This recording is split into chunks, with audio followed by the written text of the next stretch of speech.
여러분 안녕하세요. 이렇게 부족한 저를 교갱업 연차 회의 총회에 저를 초대해 주셔서 너무나 감사드리고 영광으로 생각합니다. 원래 저는 리더십 강의를 부탁을 받았지만은 저는 리더십 전문가는 아니고요.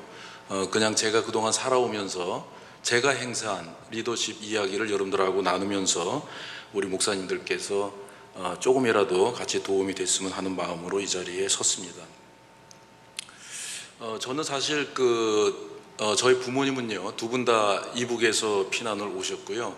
특히 저희 아버지가 피난 오실 때 불과 16살, 고등학교 1학년 나이로 오셨는데 부모님도 없이 친척도 없이 피난을 오시게 됩니다. 정말 어려운 생활을 하셨겠죠. 한국전쟁이 끝나고 결혼을 하시고 이제 몇 년 있다가 제가 태어나게 됩니다. 그런데 지금은 이제 우리나라가 잘 살게 되면서 외국의 어린아이들을 많이 돕고 있지만은 그때 이제 우리나라가 원조를 받는 나라였죠. 제가 그때 집안이 너무 어려웠는지 외국의 원조를 받는 어린이가 됩니다. 그래서 태어났을 때부터 미국에 있는 에드나 넬슨이라고 하는 여성분이 저를 매달 돕기 시작을 합니다. 이분이 저를 어떻게 도왔냐면요, 매달 15달러를 보내줍니다. 그리고 15달러와 함께 저렇게 사랑스러운 편지를 써주는데요, 에드나 어머님이 저한테 편지를, 앞의 내용은 늘 변하지만은 똑같은 문장으로 끝나게 됩니다. 바로 그것이 하나님이 너를 사랑한다, 하나님이 너를 사랑하는 것을 믿어라, 나는 너를 위해서 기도하고 있다, 이런 편지를 써줍니다. 근데 놀랍게도 어머니께서 사실 저 위에도 보면은 1990년이라고 써 있는데 1990년은 제가 건국대학 교수가 되던 해예요. 어머님께서 제가 교수를 하고 있는데도 15달러와 편지를 보내줍니다. 그래서 어머니 돌아가시기 직전까지 무려 45년 동안 제가 45살 때까지 15달러를 받는 그러한 원조를 받는 좀 독특한 인생을 살게 됩니다. 저희 어머님은 우리 나이로 105년을 사셨어요. 저 신문은 이제 100살이 되었을 때 지역신문에 100세 생신을 축하한다는 기사가 나온 것이고, 가운데 계신 분이 이제 에드나 어머님이 되겠습니다. 저는 미국에서 공부하면서요, 어머님은 사실 보고 싶었죠. 그래서 어머님한테 어머니 저 미국에 와 있는데 어머니 한번 가서 보고 싶어요 말씀을 드렸더니 이상하게 어머님이 오지 말라 그러더라고요. 그때는 사실 이해가 안 되고 왜 오지 말라고 할까 좀 섭섭하기도 했지만은 지금 생각해 보니까 에드나 어머님은 그냥 오른손이 하는 거를 왼손이 모르게 그렇게 하고 싶었던 것 같아요. 그래서 결국은 미국에 있을 때 제가 어머님을 뵙지 못하고 한국에 돌아와서 교수 생활을 하면서 한 5년 정도 지났을 때 어느새 갑자기 생각해 보니까 벌써 에드나 어머님이 99세가 돼 있는 거예요. 그래서 와, 지금까지 살아있는 것도 참 기적 같은 일인데 어머니 살아계실 때 한번 꼭 봐야 되겠다. 근데 이번에 어머님이 또 가겠다 그러면 어머님이 오지 말라고 그러실까 봐 간다는 이야기를 안 하고 그냥 주소 하나만 달랑 들고 어머님을 찾아가게 됩니다. 바로 여기가 이제 네브라스카주에 있는 세인트폴에 있는 작은 마을을 찾아갔고요, 바로 여기가 에드나 어머니 살고 있는 하얀 2층 집입니다. 그래서 저기서 문을 두들기니까 어떤 할머니가 나오시는데요, 제가 알고 있는 그 3살 아래 릴리안 동생분이 나오세요. 저한테 이모뻘이 되는 거죠. 너무나 깜짝 놀라가지고 너 여기 웬일이냐고. 그래서 어머님을 보러 왔습니다 말씀드리고 저를 1층으로 이제 1층 거실로 안내를 하고, 에드나 어머님은 2층에 계시대요. 그래서 2층에 올라가서 한국에서 아들이 왔노라고 이야기를 하고 이제 내려오십니다. 그래서 저는 이제 금방 어머님이 막 반갑게 나오실 줄 알았는데 30분이 지나도 1시간이 지나도 1시간 반이 지나도 어머님은 나오지 않습니다. 도대체 어머님은 왜 안 나오실까? 한국에서 아들이 왔는데 미국 문화에 온다는 얘기를 안 하고 이렇게 불쑥 찾아와서 에드나 어머님이 좀 불쾌하신 걸까? 그래도 그렇지 한국에서 아들이 왔는데 왜 그러실까? 저는 너무나 정말 태평양 건너오면서 어머님을 보고 싶은 그 막 심장이 터질 듯한 그런 마음을 가지고 찾아왔건만 결국은 어머님은 저를 보기 위해서 나오지 않습니다. 그래서 어떻게 해야 되나, 이렇게 그냥 가야 되나 이제 실망스러운 마음을 가지고 앉아 있는데 2시간 만에 어머님이 나타나셨어요.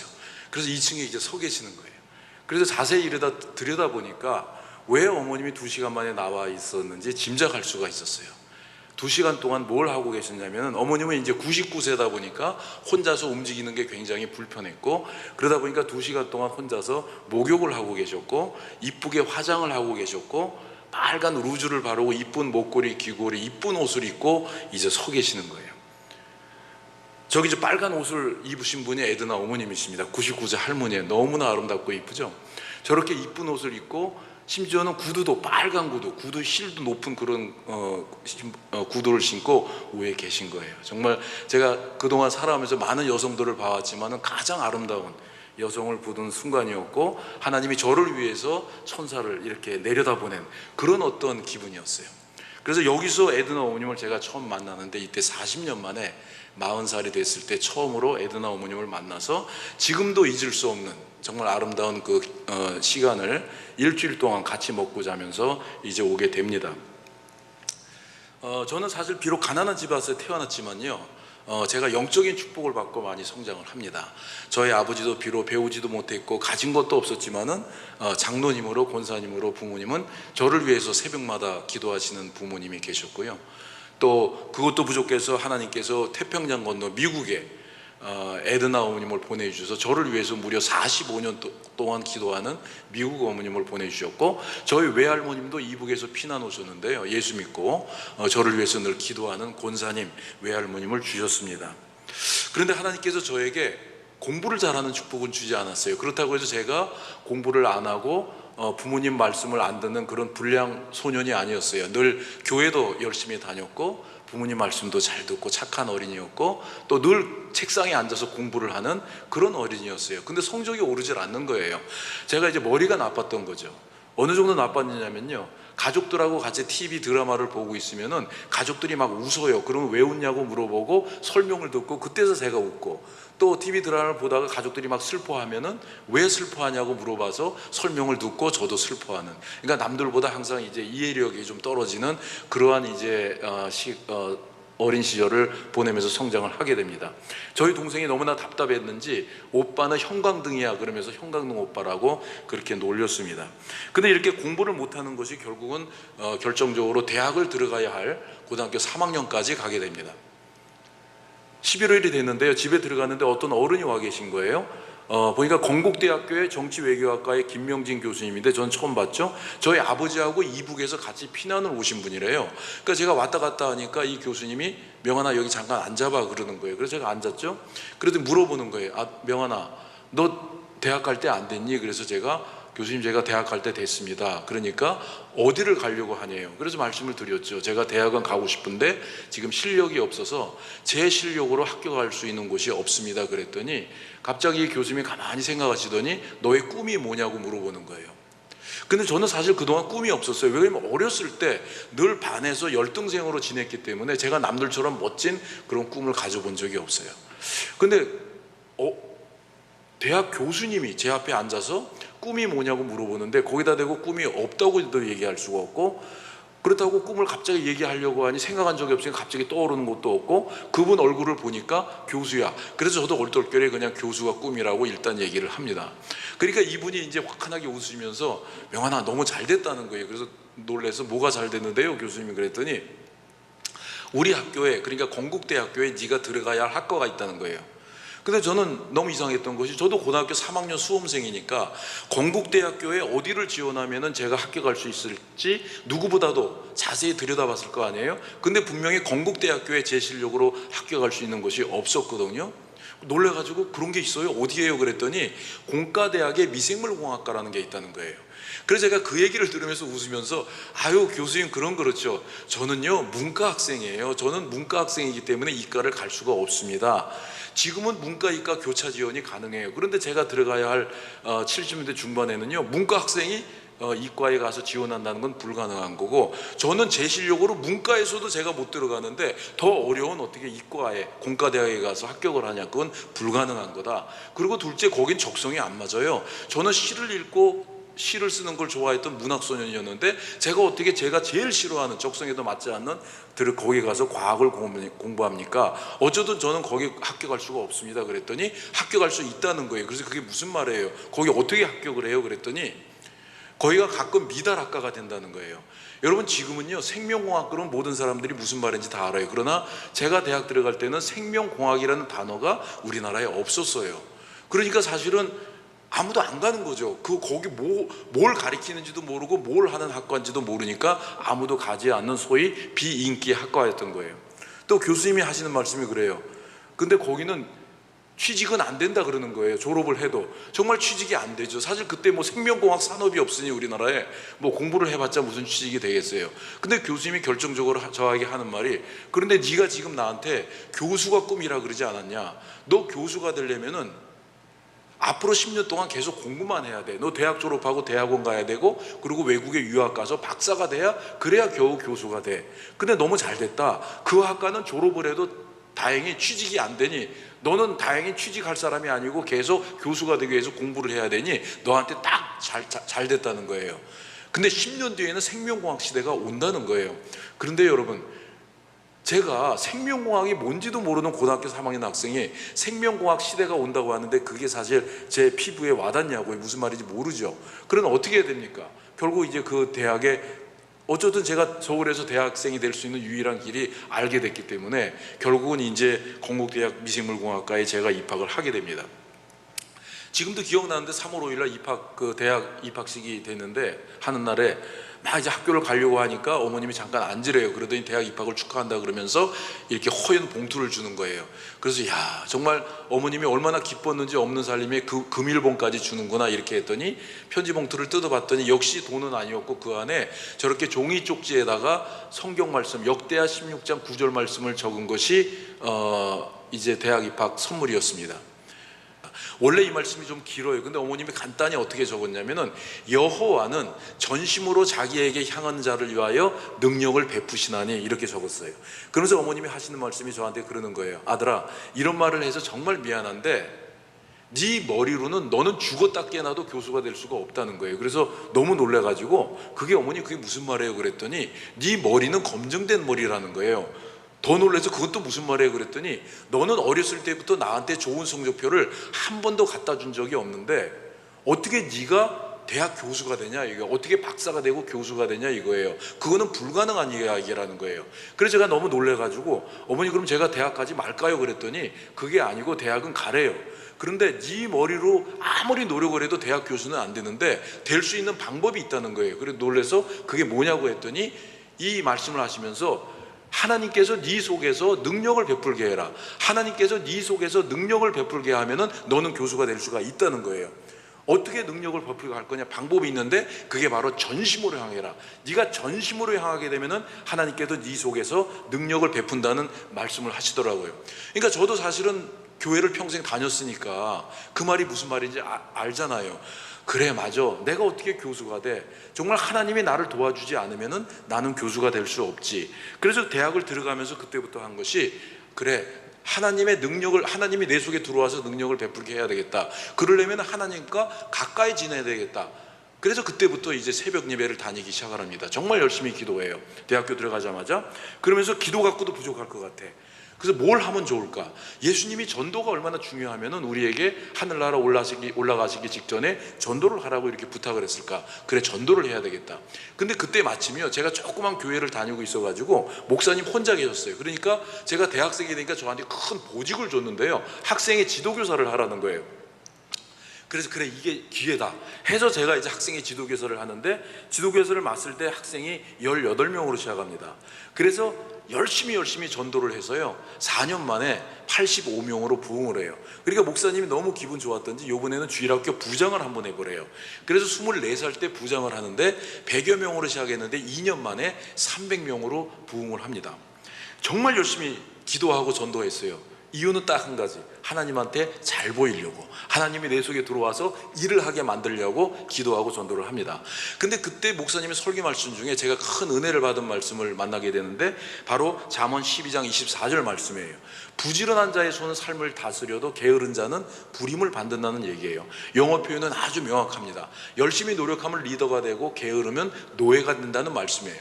이 말씀을 들으면서 전 뭘 깨닫냐면, 우리 하나님께서는 기도 많이 하고 전도 많이 하는 것도 좋아하지만은 그것으로 충분하지 않아. 우리 하나님께서는 평상시에 열심히 노력하는 사람을 좋아하는구나, 그걸 깨달아요. 실제로 십계명에 보면은 이런 말이 있죠. 엿새 동안은 일하되 너희 모든 일에 힘써서 일하라.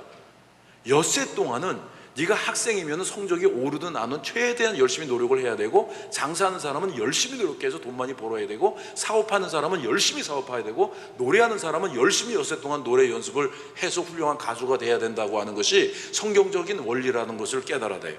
그래서 그때부터 정말 뭐 늘 그랬지만 열심히 공부를 했죠. 그래서 대학 가서 공부를 하는데, 공과대학이다 보니까 1학년 때 물리, 화학, 수학 이런 걸 많이 가르치더라고요. 지금도 건대 성적표를 띄워보면 저렇게 DDD F로 시작을 합니다. 정말 공부해도 못 따라가겠어요. 근데 사실 이러한 점수가 저를 뭐 크게 가슴 아프게 하고 실망시키고 좌절시키는 점수는 아니었어요. 왜 그러냐면 저는 어렸을 때부터 성적이 양양양양 가다가 한 미가 2개만 나와도 온 가족이 기뻐하는 그런 소박한 가정에서 성장을 했기 때문에 뭐 이런 성적이 저를 뭐 힘들게 하는 점수는 아니었어요. 그러나 이런 성적으로 제가 박사가 되고 뭐 교수가 될 수는 없겠죠. 그래서 열심히 힘들었지만은 공부를 해서 평균 A-로 이제 졸업을 하게 됩니다. 사실 지금 생각해도 저의 청년 기간 한 7년 동안 하나님과 가장 가까웠던 시간을 보냈던 것 같아요. 정말 제 평생에 저 때처럼 기도 많이 한 적도 없었고요, 저 때처럼 전도 많이 한 적도 없었던 것 같고, 정말 열심히 공부를 합니다. 그래서 하나님께서 저의 이런 모습이 굉장히 좋아하셨던 것 같아요. 하나님이 저를 참 이뻐하십니다. 그래서 정말 TV 드라마도 혼자 이해를 못했던 제가, 꼴찌였던 제가 세상에 미국의 오하이오 주립대학의 박사과정으로 합격이 돼서 유학을 가게 돼요. 정말 놀라운 축복을 하나님께서 주십니다. 근데 안타깝게도 여기서 1년 만에 제가 제적을 돼요. 결국 공부를 못해서 제적을 당해요. 미국 대학원은 평균 B학점 이상 80점 이상을 늘 유지를 해야 되는데, 제가 첫 학기에 B학점을 받지 못해서 학교에서 학사 경고를 받습니다. 우리가 너에게 한 학기 더 기회를 줄 테니 그래도 B학점이 유지가 안 되면 학교를 떠나야 된다는 학사 경고를 받게 되죠. 그래서 저는 이제 늘 그랬듯이 열심히 공부를 합니다. 그러나 결국은 이제 2번째 학기에서도 제가 B학점을 유지 못하고 학교에서 이제 쫓겨나게 됩니다. 저는 사실 예수를 믿으면 어려운 일이 발생할 수 있다, 어려운 일이, 고난이 있을 수 있다는 것은 알고 있죠. 그러나 제가 사실 오하이오 주립대학에서 쫓겨났을 때요, 정말 이해할 수가 없었어요. 하나님이 저한테 하는 일을 너무나 이해할 수가 없었고 너무나 당혹스러웠어요. 왜냐? 제가 사실은 오하이오 주립대학에 와서 공부하게 된 것은 사실은 제 의지가 아니었잖아요. 제가 공부가 좋아서, 공부를 잘해서 제가 유학 온 것도 아니잖아요. 제가 진짜 교수가 되고 싶어서 유학 온 것도 아니잖아요. 지금 하나님께서 제가 이 자리에 와 있는 것은 하나님이 저를 축복해서 하나님이 저를 이끌어서 이 자리에 와 있었건만, 그러면 하나님이 끝까지 나를 책임지시고 박사를 만들고 교수를 만들어줬어야지 왜 남의 나라에 와서 이 시간 이 마당에 왜 나를 쫓겨나게 만들 것인가? 저는 그게 이해할 수가 없었던 거예요. 하나님의 나를 여기까지 끌고 왔는데 왜 하나님께서 나를 이 지경 이 모양으로 만들었을까? 저는 그게 이해할 수 없었던 거예요. 결국은 학교에다가 학생증을 반납을 하고 학교에 갈 수 없는 상황이 됐습니다. 저는 너무나 이 모습이 너무나 창피해서 저의 가족들한테 말을 할 수가 없었어요. 저는 결혼을 해서 갔고 마침 그때 제 딸이 태어납니다. 그러니까 저는 아빠로서, 남편으로서, 아들로서, 사위로서 저의 모습이 너무너무 부끄러웠어요. 그래서 아내한테도 얘기 못하고 아침 되면 거짓말을 합니다. 책가방을 메고 학교 간다고 거짓말을 하고 오하이오 공원 벤치에 가서 하루 종일 지내다가 밤 되면 집에 가서 자고 또 그 다음 날 아침에 학교 간다고 얘기하고 공원 벤치에 와서, 이 생활을 제가 무려 1년 동안을 하게 됩니다. 저는 정말 5, 6개월이 되니까요 죽고 싶었어요. 다른 대학으로 전학을 가야 되는데 어느 학교도 저를 받아주지 아니하고, 심지어는 처음으로 하나님을 원망하기 시작합니다. 도대체 하나님은 진짜 계신 분인가? 나는 그분에게 이렇게 기도도 많이 하고 전도도 하고 그분을 기쁘게 하기 위해서 지금까지 살아왔구만. 이렇게 내가 열심히 살아왔는데도 불구하고 하나님이 나를 이렇게 내팽개치신다면은 내가 과연 이분을 믿고 살아갈 필요가 있겠느냐? 내가 이분한테 그분만 바라보고 이렇게 왔는데 그 결과가 남의 나라에서 쫓겨나는 이런 시대가 됐는데 정말 하나님은 이 땅에 계신 것인가? 저는 그때 처음으로 하나님을 부정하기 시작합니다. 그때 에드나 어머님한테 저는 얘기했어요. 쫓겨난 이야기를. 에드나 어머님은 똑같은 얘기를 합니다. 아들아, 나는 그래도 하나님이 너를 사랑한다고 믿는다. 저는 에드나 어머님한테 그랬어요. 어머님은 저한테 평생 하나님이 나를 사랑한다고 말씀하셨고 저는 그거를 믿고 지금까지 살아왔는데 한번 보세요. 이것이 정말 하나님이 나를 사랑하는 모습입니까? 저 정말 기도만 열심히 했습니다. 에든 어머님은 저한테 계속 부탁합니다. 아들아, 기도해야 된다. 하나님이 너의 기도를 듣고 싶어 한다. 어머님, 저 하나님한테 정말 신물나게 기도 많이 했어요.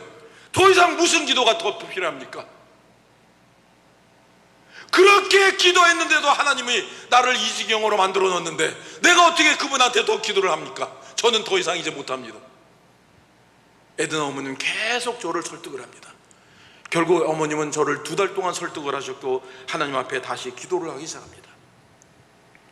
아버지 하나님, 이제 저를 도울 수 있는 사람이 이 세상에 아무도 없습니다. 저를 도와주시옵소서. 주님, 왜 저를 이렇게 찢으시고 때리십니까? 왜 이렇게 나를 때리시고 찢으십니까? 주님, 제가 죽으면 좋겠습니까? 저 너무 힘들어요. 주님이 나를 예수 믿는 어머니 밑에서 태어나게 만들어 놓고 제가 언제 하나님 믿겠다고 결정했습니까? 하나님이 저를 예수 믿는 어머니 밑에서 태어나게 만들어 놓고 태어나자마자 어머니 손을 통해서 교회 다니게 만들어 놓고 왜 이제 와서 나한테 이렇게 합니까? 제가 언제 진짜 교수가 된다고 했습니까? 그러면 제가 여기 오기 전에 한국에서 다른 길로 만들어졌어야지. 교수가 아니래도 이 땅에 제 적성에 맞는 좋은 직업이 있었겠구만. 왜 나를 여기까지 이렇게 끌고 와서 나를 이 지경으로 만들었습니까? 하나님, 저에게 다시 가까이 와 주시옵소서. 주님은 다 할 수 있지 않습니까? 기도를 하는데 이제 기적이 발생하기 시작합니다. 오하이오 주립대학의 도널드 딘 교수님이 저한테 전화가 왔어요. 오라고. 그래서 갔더니 자네 다른 학교로 전학을 갔나? 교수님, 못 갔습니다. 어느 대학도 저를 받아주는 대학이 없습니다. 자기가 추천서를 써주겠대요. 미국 대학은 추천서가 되게 중요하잖아요. 근데 저는 사실 이분의 강의를 들었어요. 근데 제가 낙제를 했기 때문에 감히 추천서를 써달라고 부탁을 못했던 거예요. 근데 하나님께서 이분의 마음에 감동을 주셨는지 이분이 저에게 추천서를 써주겠다고 하십니다. 그래서 이분의 추천서를 가지고 이제 모든 대학에 이제 입학원서를 다시 내게 돼요. 근데 이상하게 하나님이 하시는 일인데 어느 대학도 또 받아주지 않는 거예요. 근데 유일하게 아리조나 대학에서 편지가 왔는데 이상한 편지가 왔어요. 조건부 편지가 온 거예요. 우리 대학에서 너를 받아서 가르쳐 주겠다고 하는 교수가 그동안 한 명도 없었다. 근데 지난 2달 사이에 딱 한 명이 등장했는데 찰스 스털링 교수가 너를 한번 받아서 가르쳐 보겠다고 하니 다른 교수 밑에서 공부하려면 너를 안 가르치겠다고 하니까 올 필요 없고 찰스 스털링 교수 밑에서 공부하려면 오라, 이런 결정이었어요. 근데요, 이분이 에이즈를 전공하고 있는 거예요. 근데 저는 에이즈를 공부하기 위해서 미국 간 사람이 아니에요. 정말 고등학교 졸업한 지 한 10여 년 되니까요, 우리나라에서 신문만 열면은 하루가 멀다 하고 앞으로 생명공학 시대가 온다, 특히 유전공학 시대가 온다, 막 이런 기사가 막 쏟아져 나오기 시작했어요. 그래서 그 당시에 많은 젊은이들이 유전공학을 공부하러 미국에 갔습니다. 저도 그 중에 하나예요. 그런데 그 대학에서 쫓겨나고 저는 난데없이 에이즈를 공부하는 교수가 딱 한 명이 저를 받아주겠다고 하니 어떡하겠어요? 가야지. 여러분, 저는 살아오면서요, 한 번도 제 계획대로 뜻대로 된 게 없어요. 대학 들어갈 때도 제 적성과 관계없는, 관심도 없는 생명공학 학과를 들어가게 하더니 결국은 미국에 가서 또 관심도 없었던 에이즈를 공부하게 됩니다. 그런데 여기서 에이즈를 공부할 때요, 에이즈가 세상에서 처음 시작할 때, 지금 코로나가 시작하는 것처럼, 근데 학위를 받을 지점 되니까요, 막 에이즈가 창궐해가지고 대학에서 에이즈를 전공한 사람을 찾고 있더라고요. 이렇게 해서 사실은 제가 드디어 꼴찌가 하나님의 도움으로 아리조나 대학에서 박사가 되고요, 결국은 고등학교 졸업한 지 15년 만에 건국대학교 생물학과 교수로 부임을 하게 됩니다. 정말 놀라운 기적 같은 일이 벌어진 거죠. 저는 지금도 생각해도 오하이오 공원 벤치에서 1년간 지내고 있을 때 정말 죽는 줄 알았어요. 근데 지금 와서 생각해 보니까 하나님께서 저에게 복을 주기 위해서 저를 철저히 낮추시고 시험했다고 하는 사실을 이제서 깨닫게 됩니다. 저는 사실 학위를 마치고 한국에 돌아가면서 이렇게 기도해서, 하나님 너무너무 감사해요. 어떻게 저 같은 놈을 꼴찌를 만드십니까? 너무너무 감사해요. 제가 지금 교수가 돼서 한국에 돌아가는데요, 한국에 돌아가면 교회 잘 섬기고 목사님 잘 섬기고 하나님 잘 섬기고 그렇게 살겠습니다. 저는 사실 제가 세상에서 받을 수 있는 축복을 다 받았는 줄 알았어요. 그렇잖아요. 꼴찌가 박사가 됐는데, 교수가 됐는데 뭘 더 바라겠어요.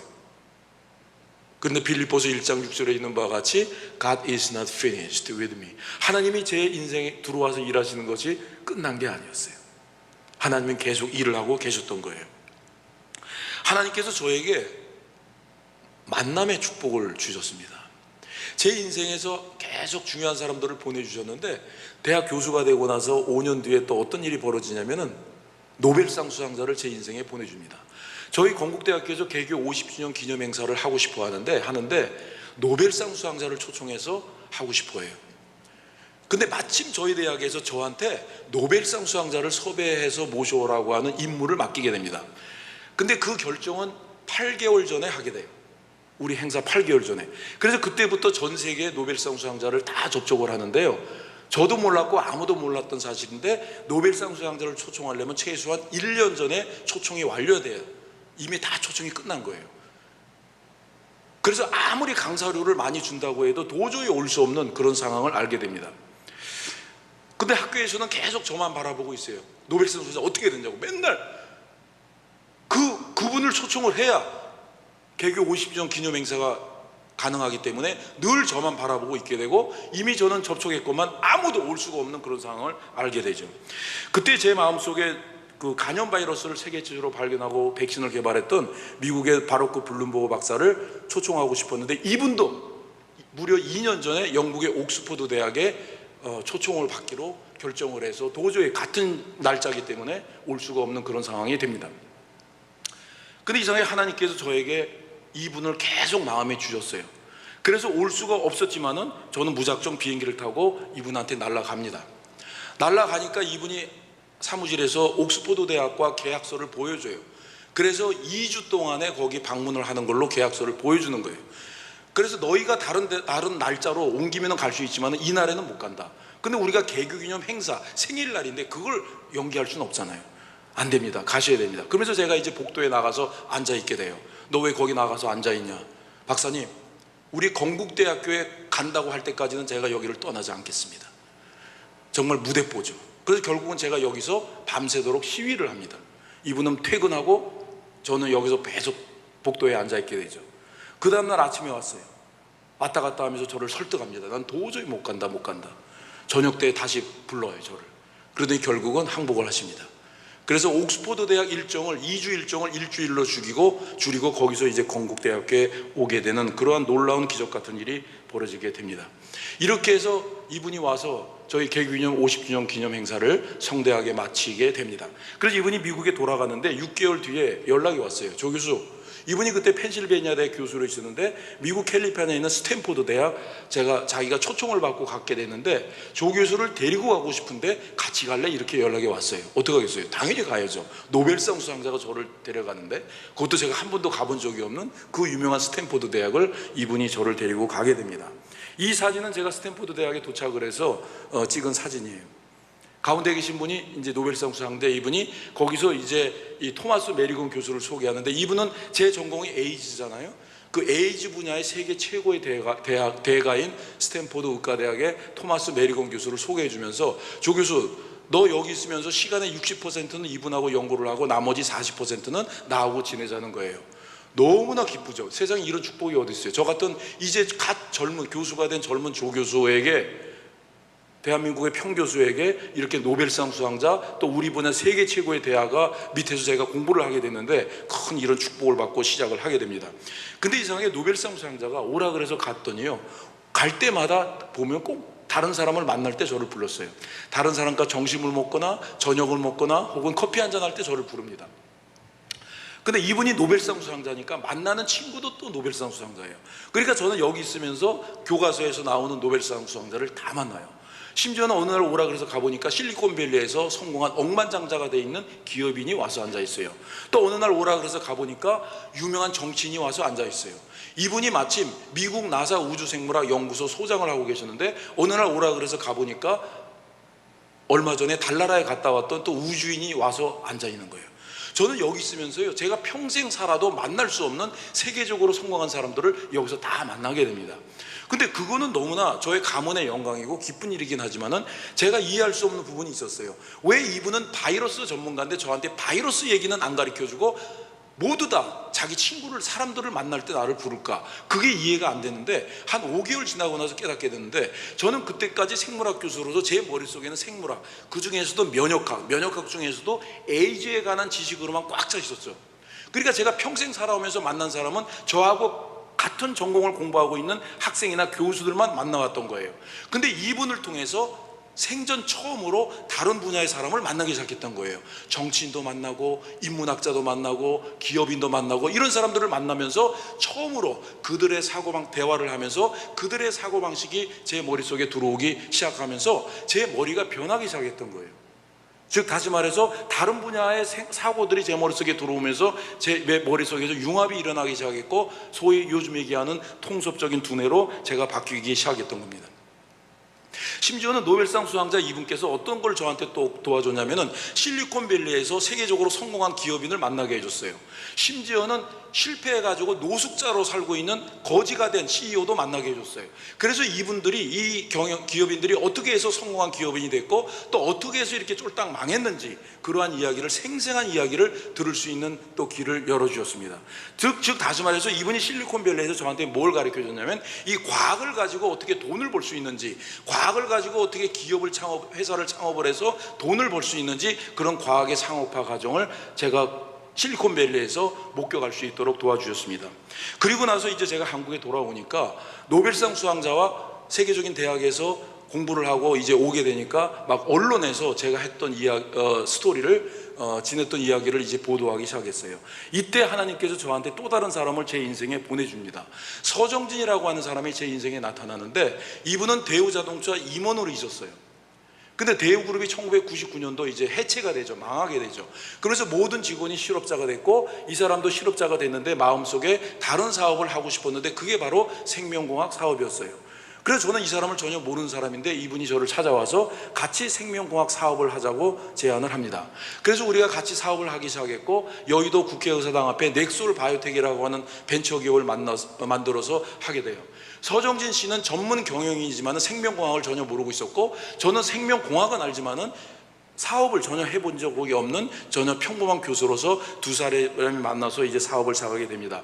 우리가 처음 했던 사업이 에이즈 백신 사업을 하기 시작해요. 이 당시에 지금도 없지만은 에이즈 백신이 없었던 시대에 미국 실리콘밸리의 백시젠이라고 하는 회사가 세계 최초로 임상 1단계 성공, 임상 2단계 성공, 마지막으로 임상 3단계 에이즈 백신 임상 실험을 진행하고 있었어요. 그렇기 때문에 이 3단계 임상 실험만 성공하게 되면은 세계 최초로 에이즈 백신이 나오는 그런 순간이었습니다. 그래서 우리는 이 회사를 어렵게 접촉을 해서 사업 제안을 합니다. 너희가 세계 최초로 에이즈 백신을 개발하면은 생산은 한국에서 하자. 우리가 값싸게 아주 좋은 백신을 만들어 줄 테니 우리가 생산하고 너희가 개발을 하자. 이렇게 해서 같이 사업을 하기 시작합니다. 그래서 이제 저희도 열심히 은행에서 대출도 받고 또 투자가들의 투자도 많이 유치를 해서 회사 준비를 했는데, 정말 저도 에이즈 전문가로서 분명히 이 임상 3상 실험은 성공할 줄 알았는데 뚜껑을 열어보니까 임상 3단계 마지막에 실패로 끝나게 됩니다. 그러면서 이제 완전 회사가 곤두박질을 치기 시작하죠. 그래서 회사가 결국은 부채가 80억으로 내려가면서 서정진 회장은 북한강에 가서 자살까지 시도하는 그런 어려운 상황까지 처하게 됩니다. 근데 서정진 회장 뒤에 기도하는 어머님이 계셨어요. 정필순 권사님이 분당에 계셨는데 지금 하늘나라에 가셨는데, 이분이 기도하시다가 아들에게 이런 말씀을 주십니다. 이사야서 41장 9절 말씀. 하나님이 너희를 싫어서 버리지 아니하였다. 하나님이 너희를 싫어서 버리지 아니하였으니 죽으려고 하지 말고 다시 한번 사업을 해봐라. 이런 말씀을 주십니다. 그래서 우리가 이 말씀에 근거해서 다시 말씀을 이제 사업을 시작하게 되는데, 여러분이 지금 항체 단백질이 바이러스를 공격하는 모습을 보고 있는데 저 항체가 단백질이에요. 저 항체 단백질을 똑같이 만들었다 그래서 그거를 바이오시밀러라고 합니다. 그래서 저 항체 단백질을 만드는 바이오시밀러를 만드는 이제 사업을 시작하게 되는데 그 사업을 위해서 만든 회사가 바로 여러분이 알고 있는 셀트리온이 2002년도에 인천 송도에 탄생을 하게 됩니다. 정말 서정진 회장의 천재적인 경영 능력에 의해서 서정진 회장은 혼자서 이 셀트리온을 세계적인 셀트리온으로 만들고 대한민국 경제를 끌고 가는 그러한 생명과학 회사를 이제 성공시키게 됩니다. 저는 셀트리온 하나님께서 저에게 노벨상 수상자를 보내주셔서 실리콘밸리에서 기업이 어떻게 만들고 탄생하고 죽어가는지 이러한 생생한 장면을 목격하게 해줬다면 이번에는 서정진 저한테 보내줘서 하나님께서 현장에서 직접 현장에서 창업을 하면서 정말 서정진 회장을 통해서 혹독한 생생한 경영 수업을 갖게 해주십니다. 셀트리온이 만들어지면서 저는 학교로 돌아오게 돼요. 근데 학교에 돌아와서 연구실에 앉아 있는데 제가 도저히 평생을 평범한 생물학 교수로서 살아갈 수 없는 상황에 와 있다는 것을 알게 돼요. 그게 무슨 말인고 하니 제 머리는 그동안 독특한 경험으로 인해서 머리에 반은 생물학이 들어가 있고 반은 완전히 경영학으로 들어가 있는 거예요. 그러니까 제가 이미 이렇게 변화된 생물학 교수가 돼 있었기 때문에 학생들에게 평생 생물학만 가르치면서 지낼 수 어려운 그런 상황에 와 있다는 것을 알게 되는데 그때 하나님께서 저에게 새로운 도전의 마음을 주는데 바로 그게 뭐냐면은 하나님께 저에게 하버드 케네디 스쿨에 유학을 가라는 마음을 주십니다. 저는 왜 가야 하는지는 모르고 갔어요. 근데 하나님께서 계속 그 마음을 줘요.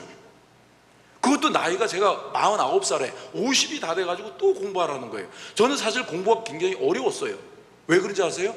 저는 미국에 가서도 남들보다 이해력이 떨어졌기 때문에 남들이 1시간 공부하면은 저는 3시간, 4시간을 공부해야 겨우 따라가는 그러한 머리를 가졌기 때문에 일단은 공부가 육체적으로 너무 힘들었어요. 잠을 잘 수가 없기 때문에. 그래서 교수가 됐으니까 교수는 그렇게 살 필요가 없잖아요. 정말 우리 학생들이 중간고사, 기말고사 볼 때 제가 낸 어려운 시험 문제를 보면서 막 인상 빡빡 쓰고 어렵게 푸는 모습을 보면 저는 그렇게 고소할 수가 없어요. 너희들도 한번 당해봐라. 내가 네 나이 때 학점을 그냥 얼마나 어렵게 받았는지 아냐. 너도 한번 당해봐라. 이렇게 애들을 괴롭히면서 즐겁게 살고 있는데 하나님께서 또 학생이 되라는 거예요. 그래서 어떡합니까? 그래서 교수직을 잠깐 내려놓고 다시 유학을 가게 됩니다. 완전히 학생으로 가요. 여기가 바로 이제 하버드 케네디 스쿨 교실인데요. 여기서 정식으로 제가 정치, 경제, 행정, 리더십을 여기서 이제 정식으로 공부를 하게 됩니다. 가보니까 훌륭한 교수들한테 배우는 것도 참 좋았는데 여기 있으니까 케네디 포럼이라는 프로그램이 있는데요. 여기 있으니까 TV에 나오는 세계적으로 유명한 정치인들이 와서 여기서 다 강연을 하는 거예요. 그러니까 우리 학생들은 여기 앉아서 그들이 국가 경영을 어떻게 하고 있고 국가가 어려움에 처했을 때 그걸 어떻게 풀어가는지 그러한 생생한 경영 수업을 우리는 이제 또 듣게 됩니다. 하나님께서 제가 여기서 졸업하고 오면서 하나님께서 이 작은 가슴 속에 전 세계를 품고 졸업할 수 있도록 하나님께서 도와주십니다. 하버드 케네디 스쿨을 제가 졸업하고 오면서 아시아 태평양 에이즈 학회 이제 회장으로 이제 선출이 되면서 본격적으로 정말 생전 처음으로 큰 리더십을 이제 발휘할 수 있는 기회를 하나님께서 주십니다. 그래서 이때 이제 회장으로 선출이 되면서 아시아 지역에 저 사진 끝에 계신 분이 인도네시아 전 요도요노 대통령 부부인데 저와 같이 아시아 지역의 대통령들과 같이 이제 아시아 지역의 에이즈 퇴치 운동을 벌이게 됩니다. 제가 하버드 가기 전에는 생명과학적인 도구를 이용해서 에이즈 퇴치 노력을 했다면은 갔다 오고 나서 생명과학과 사회과학과 인문학이 융합이 된 통섭적인 전략으로 에이즈 퇴치 운동을 벌이게 됩니다. 에이즈는요 질병인데도 불구하고 제가 같이 일했던 협력했던 사람들이 저와 같은 과학자나 의사도 아닌 돈을 많이 번 기업인 정치인들 유엔 지도자들하고 같이 일을 합니다. 왜 그러냐면 에이즈는 지금은 질병의 이슈가 아니고 사회적인 이슈가 됐어요. 무슨 말인고 하니 옛날에는 에이즈에 걸리면 다 죽는 병이었지만 지금은 에이즈 발견 40년이 넘으면서 지금은 이제 치료약도 48개까지 나와가지고요 치료약만 먹으면 죽을 때까지 에이즈로 죽지 않는 그러한 만성질환이 된 시대에 우리가 살고 있습니다. 근데 문제는 뭐냐면 이 약이 너무나 비싸다는 거예요. 2천만 원에서 4천만 원 정도 1년에 치료비가 드는데 대부분 이 치료를 받아야 할 사람들이 아프리카에 살고 있는데 이 아프리카 사람들이 하루에 1달러가 부족한 사람들인데 어떻게 1년에 2천만 원 4천만 원 되는 치료비가 되냐고요. 그건 이건 불가능한 얘기예요. 이렇게 해서 치료를 안 되면은 에이즈 정복은 안 되거든요. 그래서 이제 제가 회장으로서 하는 일이 뭐냐면은 이제 돈 많은 기업인들을 찾아다니고 대통령들 찾아다니면서 후원금 좀 주세요. 이 사람들 치료 좀 해주게. 그러한 노력을 하고 있는 거예요. 이때 하나님께서 저를 왜 하버드 케네디 스쿨을 보냈는지 깨닫게 됩니다. 바로 저러한 정치인을 상대하고 기업인을 상대하는 그런 훈련과 교육을 하버드 케네디 스쿨에서 제가 배웠거든요. 그래서 열심히 이제 이러한 운동을 하고 있는데 어려움이 발생했어요. 뉴욕발 금융위기로 이제 위기에 처했고 세계 경제가 안 좋아지고 기업 경제가 안 좋아지면서 후원금이 줄어드는 거예요. 후원금이 줄어들면은 그건 무슨 말이냐면 우리가 도와줄 수 있는 사람의 숫자가 줄어드는 거고, 그러면 에이즈 정복이 안 되거든요. 제가 스위스 제네바에 있는 국제의약품 구매기구하고 같이 일을 하는데, 여기서 우리가 어떤 것을 개발하게 되면은 세계 경제가 안 좋아도 후원금이 술술 들어올 수 있는 방법이 없겠느냐, 그런 걸 우리가 고민하다가 뭘 만드냐면은, 여러분이 코로나 이전까지만 해도 외국에 나갈 때 대한항공, 아시아나항공을 타고 나가는데 그때마다 여러분이 1,000원씩 더 냈어요. 비행기 값이 100만 원이면 100만 1,000원을 냈어요. 이 1,000원은 국가에서 여러분들한테 묻지 않냐고 그냥 세금으로 더 걷었습니다. 근데 세금으로 더 걷어서 이거를 어디에다 갖다 주냐면은 그걸 모아서 이 기구에다 갖다 준 거예요.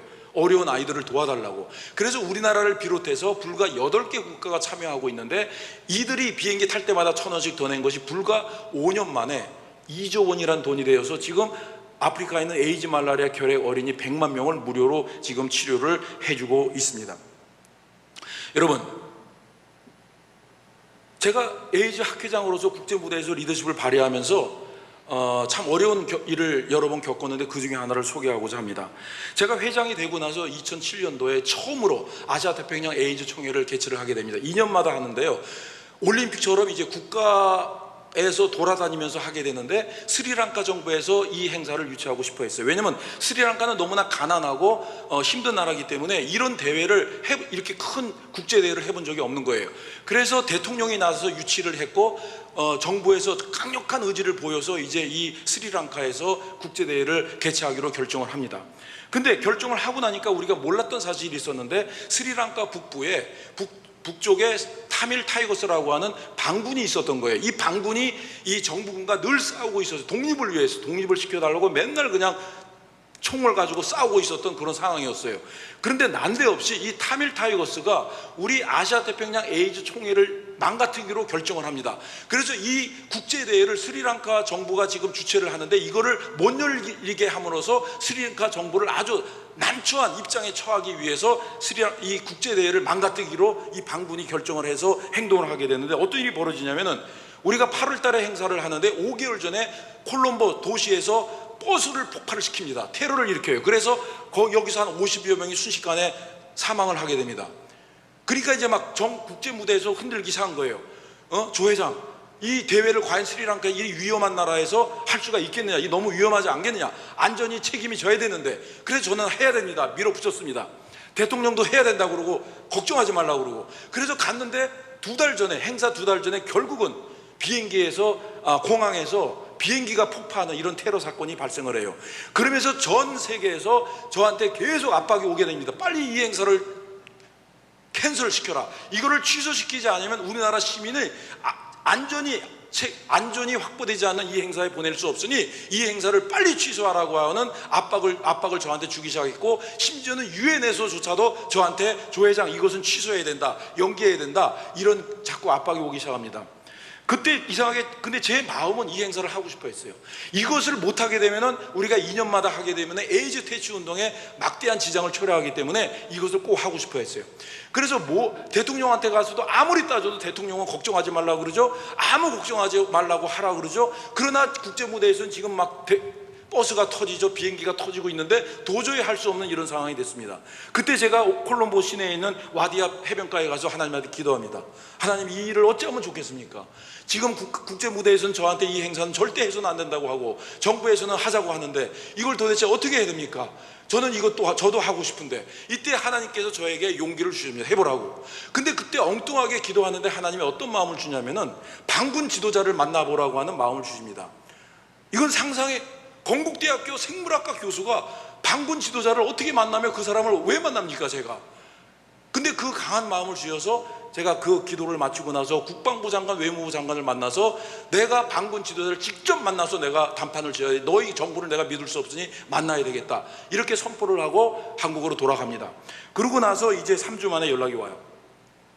연결이 됐다고. 그래서 제가 다시 스리랑카로 들어가서 정부군이 저를 지프차에 태우고 이제 그들과 만나기로 한 숲속으로 이제까지 갑니다. 그래서 거기서 저를 이제 반군에 인도를 하고 저는 그들의 차를 타고 얼굴에 위치가 노출이 될까봐 두건을 씌우고 저는 그때 갑니다. 너무너무 무서웠어요. 제가 정부군과 함께 타고 갈 때는 무섭지 않았는데 이제 그들 손에 들어갔을 때는 전 너무 무서웠습니다. 아무것도 의지할 것이 없었어요. 이들은 나를 죽일 수도 있었고 인질로 잡아놓을 수도 있고 어떻게 할지도 모르는, 제 편에 들어줄 사람이 아무도 없이 저는 철저하게 이들 손에 따라서 이제 가게 됩니다. 그때 하나님께 기도합니다.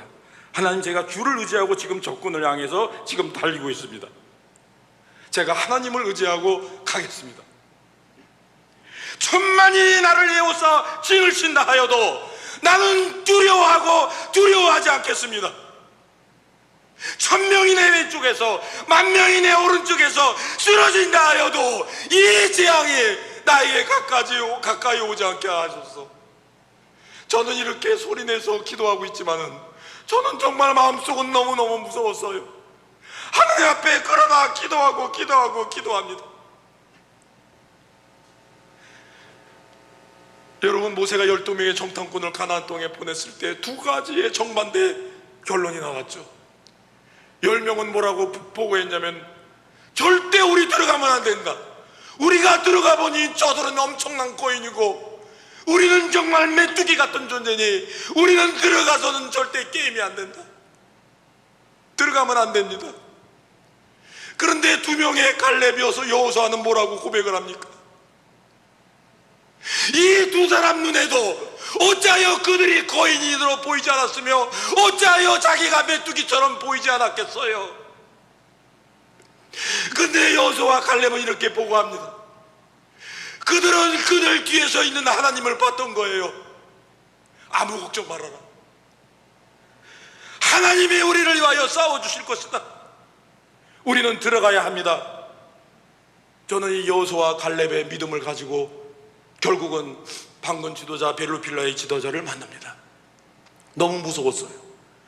이분이 만나자마자 스리랑카 차를 마시겠냐고 차를 주더니 그게 전부였어요. 아무 말도 안 하고 저만 쳐다보고 앉아 있습니다. 말을 안 해요. 저는 그냥 기도하는 마음으로 외쳤습니다.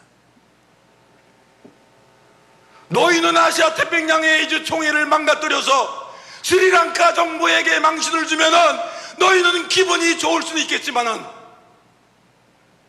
그 에이즈 환자로 죽어가는 어린아이들은 너희하고 아무런 관련이 없다. 너희들 때문에 그 어린아이가 치료를 못 받는다면은 너희가 책임져야 할 거다. 그때 마침 유엔 사무총장이 반기문 사무총장이었잖아요.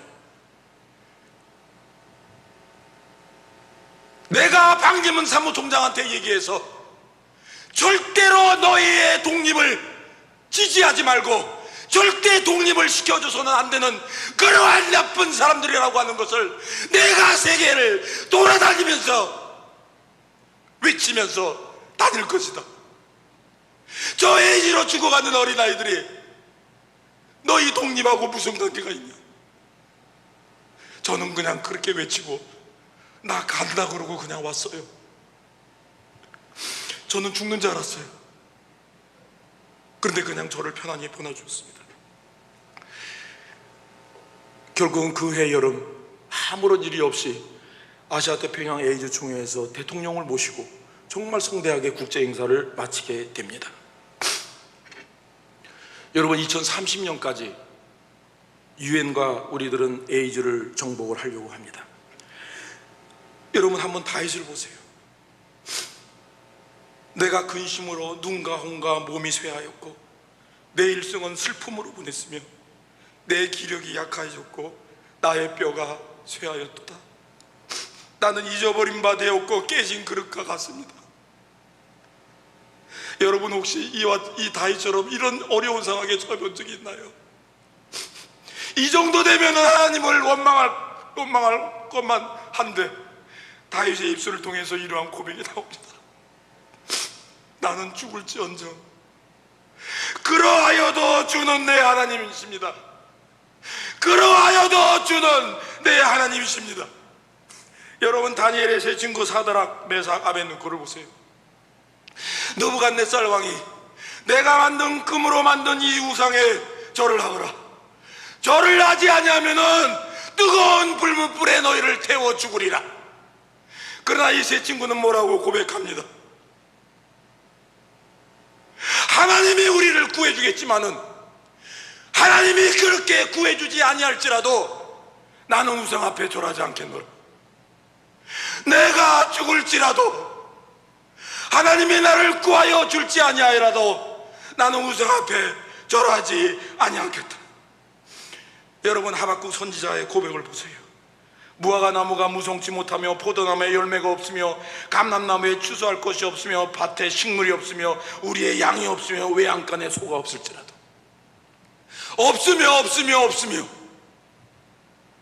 지금 얘기하면 완전히 길거리의 노숙자로 아무것도 없이 내팽겨친 그러한 상황이 됐습니다. 정말 보통 사람 같으면 입을 통해서 하나님을 원망할 것도 같건만, 하박국 선지자는 그래도 나는 여호와로 인하여 기뻐하고 나는 여호와로 인하여 즐거워한다 그래요. 여러분, 여호와로 인하여 기뻐하는 것이 바로 우리의 힘인 것을 믿으시기 바랍니다. 우리가 싸울 수 있는 무기는 세상의 재물도 아니고 인맥도 아니고, 오직 우리가 싸울 수 있는 무기는 하나님의 능력인 것을 믿으시기 바랍니다. 여러분, 2년 전에 또 엉뚱하게 난데없이 하나님께서 저에게 또 공부하라는 마음을 주십니다. 제가 할아버지가 되었고 이제 기억력도 떨어지는데 또 공부하래요. 그것도 MIT 경영대학원에 가서 여기서 블록체인을 제가 공부를 하게 됩니다. 왜 가는지 모르겠지만은 공부를 하고 나니까 앞으로 20-30년 동안에 새로운 경제가 이 세상에 도래하게 되는데, 블록체인을 기반으로 한 새로운 경제가 나타나는 모습을 제가 보게 되었습니다. 여러분, 하나님께서 솔로몬에게 지혜의 축복을 주셨는데, 열왕기상 4장을 보면은 어떤 지혜를 주셨는지 우리가 알 수가 있어요. 솔로몬, 사방에 들린 민족과 평화를 누렸으니 솔로몬이 사는 동안 유다와 이스라엘이 평안히 살았더라. 이것은 솔로몬이 정치, 외교를 잘했다는 거예요. 경제를 잘했다는 거예요. 요즘 단어로 표현한다면 하나님께서 사회과학적인 지혜를 주셨습니다. 또 솔로몬 잠언 3000가지를 말하였고 그의 노래는 1005편이라. 요즘 표현으로 하면은 하나님께서 인문학적인 지혜를 주셨습니다. 거기서 끝나지 않고 솔로몬은 초목에 대해서 말하고 레바논의 백항목으로부터 담에 나는 우슬초까지, 또 그가 또 짐승과 새와 기어다니는 것과 물고기에 대해서 말한지라. 지금 단어로 표현하면 식물과 동물학 박사예요. 자연과학의 지혜를 주신 거예요. 여러분, 저는 하나님께서 저를 꼴찌를 대학 교수로 만들어줬을 때 저는 제가 받을 수 있는 축복은 다 받았다고 생각했는데, 하나님께서 대학 교수가 되고 나서 계속 또 저에게 다양한 공부를 시키고 다양한 사회 경험을 시켰습니다. 2019년까지. 그러더니 올해 2021년에 하나님께서 또 엄청난 일을 제 인생 속에서 하게 됩니다. 여러분, 저는 에드나 어머니 45년 동안 저를 도와줄 때 제가 이해할 수 없는 부분이 있었어요. 그래서 어머님을 찾아갈 때, 처음으로 40년 만에 찾아갈 때 비행기 안에서 어머님을 만나면 내가 이 질문을 한번 꼭 물어봐야 되겠다. 제가 도저히 이해할 수 없는 행위가 있었어요. 그래서 에드나 어머님을 만났을 때 첫날 밤에 물어봅니다. 어머니, 어떻게 저를 이렇게 사랑할 수 있나요? 저는 어머님의 친아들도 아니고 친척도 아니고 미국 아이도 아닌데 한 번도 본 적이 없는 한국의 조명한 어린이를 어떻게 이렇게 오랫동안 사랑할 수가 있나요? 저는 제 친아들한테까지 편지도 한 번 써본 적이 없는데 어떻게 저한테 40년이 넘도록 이렇게 친히 매달 $15와 편지를 써줄 수 있나요? 저는 그 행위를 도저히 이해할 수가 없었어요. 그런데 올해 1월 달에 그 이유를 알 수가 있었어요. 하나님께서 올해 1월 달에 저를 월드비전의 회장으로 앉으십니다. 저는 회장이 되면서 왜 하나님께서 에드나 어머님을 통해서 45년 동안 나에게 15달러를 보냈는지 이유를 알 수가 있었어요. 대학 교수가 15,000원이 왜 필요합니까? 나중에는 구차를 정도예요. 그 돈을 환전하기 위해서 은행에 가야 되니. 근데 하나님은 에드나 어머니에 계속 15달러를 45년 동안 보내면서 제 머릿속에, 제 가슴속에 너는 후원을 받은 아동이라고 하는 사실을 45년 동안 한 번도 잊지 않게 만들어 주시더니 결국은 올해 1월 달에 월드비전의 회장으로 앉히십니다. 여러분, 월드비전은 목사님들이 만든 하나님의 기업입니다.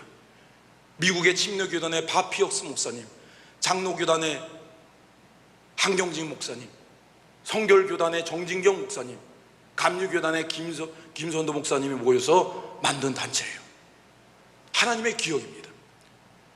한국 월드비전이 세계에서 제일 처음으로 71년 전에 한국 전쟁이 시작하는 1950년도 만들어졌는데, 지금 71년이 된 지금 전 세계 100군데에 존재하는 그러한 월드비전이 되었고, 전 세계 3만 5천 명의 직원이 1년에 3조 원이 넘는 예산을 가지고 2억 5천만 명의 어린아이를 돕고 있는 세계 최대 규모의 아동구호단체로, NGO로 성장을 했습니다. 여러분, 하나님께서 저에게 어떤 말씀을 하고 계시냐? 아들아, 저 아프리카에 나의 자녀들이 지금 태어났는데 저 아이들이 돈이 없어서 제대로 먹지 못하고 깨끗한 물을 마시지 못하고 돈이 없어서 질병으로 죽어가고 있는데, 내가 세계 최대 NGO를 너한테 맡길 테니 나의 아이들을 잘 보살펴다오. 그러한 임무를 맡기기 위해서 하나님께서 저에게 그동안 다양한 교육을 하게 되었습니다. 여러분, 세상 사람들은 스펙이 좋은 사람을 뽑으려고 하지만은 우리 하나님께서는 어리석고 약한 자를 뽑는다고 하는 사실이에요. 여러분, 저기 보면은 빨간 2개의 사과, 정말 물기가 쪽쪽 빠지고 어느 누구도 먹고 싶지 않고 돈 주고 사고 싶지 않은 저 빨간 2개의 사과, 모든 사람이 먹음직스러운 저 녹색 사과를 짓겠지만은 우리 하나님께서는 세상이 쳐다보지도 않고 무시하고 갖고 싶지도 않을 저 빨간 2개 사과를 선택한답니다. 저러한 2개의 사과를 선택해서 어떻게 우리 하나님께서 만드냐? 바로 이렇게 세계에서 보이는 멋있고 이쁜 저렇게 먹음직스러운 빨간 2개의 사과를 만든다고 하는 것이 하나님의 일입니다. 오늘 이 시간까지 우리 장로교단 여러분, 목사님들을 통해서 우리 대한민국의 복음화가 되는 데 큰 기여를 하셨습니다. 저는 우리 목사님들과 여러분들이 섬기는 교회가 바로 세계가 보이는 교회가 되고 세계에서 따라하고 싶은, 배우고 싶은 그러한 교회로 성장하기를 진심으로 축원을 합니다. 여러분, 우리를 크게 만들고 강하게 하는 것은 다른 데 있는 것이 아니고 하나님의 손위에 있다고 하는 사실을 믿으시기 바랍니다. 하늘도 하나님의 것이요, 하늘 위에 하늘도 하나님의 것이요, 이 세상에 있는 모든 것도 하나님의 것인데, 이분이 바로 우리의 아버지 하나님이세요. 뭐가 더 필요하세요? 우리 하나님은 어떤 분이냐? 가난하게도 하시고 부자가 되게도 하시고 낮추기도 하시고 높이기도 하시고, 심지어는 가난한 자를 일으키기도 하시고 궁핍한 자를 잿더미에서 들어올리고, 그것도 부족해서 천대받던 사람을 귀한 자리에 앉히고 영광스러운 자리를 물려받게 하시는도다. 바로 이분이 우리가 따르고 있는 하나님, 우리의 아버지십니다. 여러분, 우리가 살아가는데 뭐가 더 필요하세요? 여러분들이 살아가는데, 우리 목사님들이 교회를 경영하는데, 리더십을 발휘하는데 뭐가 더 필요하십니까? 하나님 한 분이면 족간질로 믿으시기 바랍니다. God is enough. 이 땅의 모든 문제를 하늘로 가져가시기 바랍니다. 우리 하나님께서 목사님들의 모든 걱정과 모든 문제와 하고자 하는 것을 은혜 가운데 우리 하나님께서 분명히 이루어 주실 줄을 믿습니다. 기도하시겠습니다.